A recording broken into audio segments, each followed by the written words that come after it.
Hi everyone. On Tuesday the 17th of May at 9:30 a.m.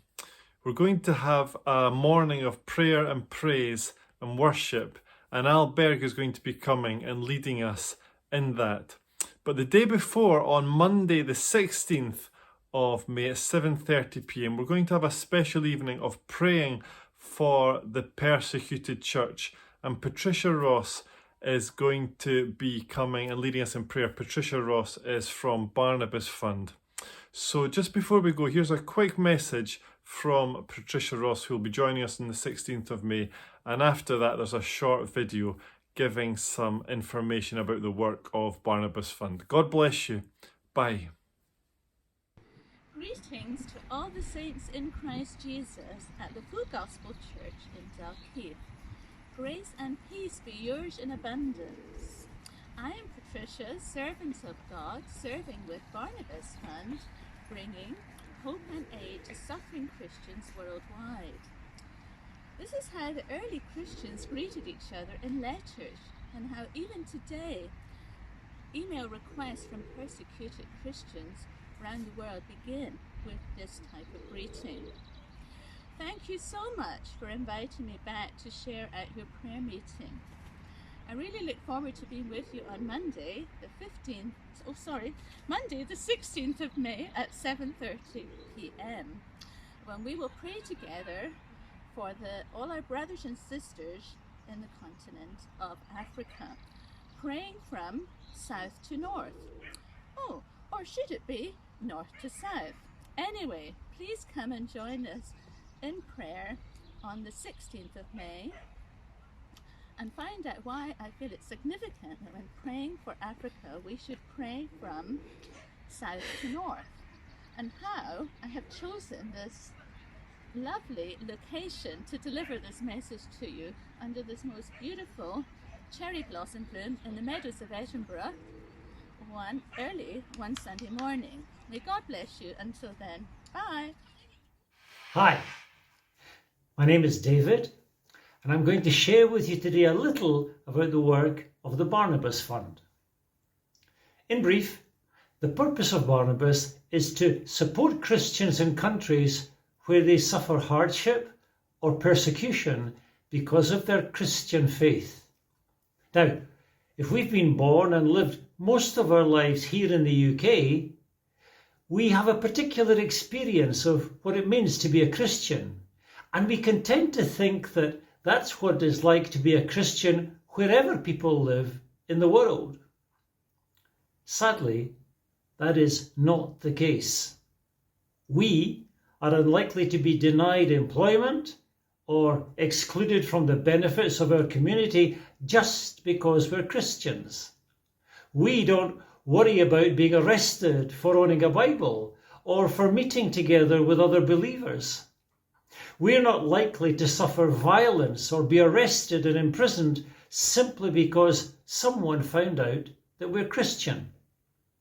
We're not fearful that our daughter might be abducted, coerced into changing her religion, and married off to someone of another religion, leaving us powerless to intervene. But in different countries of the world, these are realities for many of our brothers and sisters.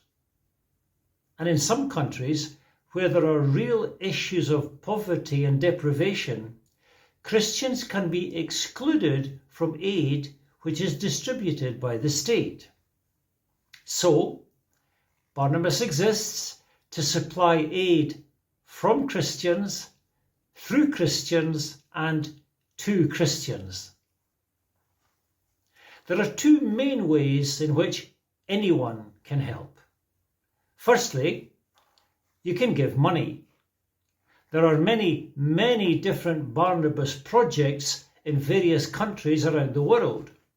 So you can choose to give to a particular project, or you can simply make a donation and ask that it be used wherever the need is greatest at the time of your giving. You can find details of different projects on the Barnabas website. The other way you can help is by praying. Now, prayer may not seem like much, and some might say that offering to pray is just a cop-out. But if we really believe that God hears and answers prayer, we should be ready and willing to intercede for fellow believers who are going through desperate circumstances. Barnabas provides a magazine that gives lots of information about challenges believers are facing in different countries, and you can sign up to receive that, as well as a prayer guide to help you pray with understanding. It has to be said that the needs worldwide are enormous, and that can be daunting. You may think, if I give a few pounds, what difference will that make? Or, if I pray for an individual or a group or believers in an entire nation, what difference can that make? To answer that question, think of the way Jesus saw things when he was on earth. Remember the widow who had only 2 small copper coins? That was all the cash she had, and she put them both into the temple offering. Jesus commended her more than the rich people who put in a lot more, but out of their wealth. And when Jesus ministered to people, whether it was healing, deliverance, or some other miracle, how did he minister to them? For the most part, one at a time.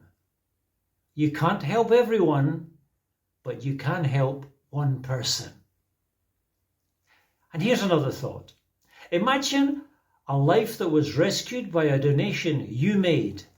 Then consider that one day you may well see that person in heaven and hear their story or receive their thanks. And finally, I suspect that if you were a Christian living in Afghanistan or North Korea or Eritrea, you would probably never even have heard of Scotland. But if I learned that someone I'd never met in a far-off land on the other side of the world was praying for me in a time of trial, I would be so encouraged, so grateful. God bless you.